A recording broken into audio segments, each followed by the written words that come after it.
Du 10 au 30 mars, les francophones de Chine célébreront la 21e fête de la francophonie, un printemps qui mettra à l'honneur la richesse de la langue française. Pour entamer un vrai tour du monde francophone, il suffit de vous connecter sur WeChat et de jouer à la dictée de Pivot, un jeu de découverte des expressions de la langue française. Le 23 février, lors de la conférence de presse, le lancement de ce jeu désigne la toile de fond de l'édition 2016 de la fête de la francophonie, la modernité de la langue et la diversité de la culture. Le français est une langue qui est parlée presque partout dans le monde. C'est encore à bien des égards la langue de la diplomatie et c'est la langue de l'amour. Donc c'est une langue très riche et puis j'espère que beaucoup de gens vont pouvoir la découvrir. La musique sera également un grand point fort de ce festival. Du 10 au 30 mars, 100 chansons francophones cultes et indémodables seront proposées dans plus de 3000 karaokés à travers la Chine. Et Laure Shang Wenjie, célèbre chanteuse chinoise et marraine de la fête, est prête à allumer les flammes de la chanson francophone partout en Chine.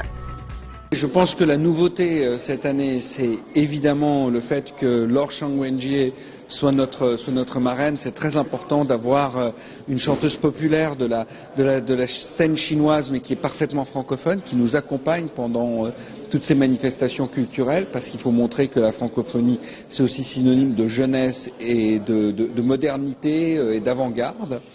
De la littérature française à la photographie africaine, de la musique belge au cinéma québécois.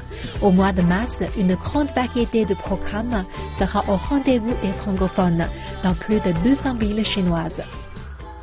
Et à cette occasion, plus particulière en ce qui concerne mon pays, j'aurai l'occasion de parler, de mettre en exergue un aspect de la culture de notre pays à travers un mouvement qui s'appelle chez nous les sapeurs, qui a déjà une dimension mondiale, et aussi un photographe de renom, M. Baudouin Mwanda, qui a une exposition consacrée à ce mouvement.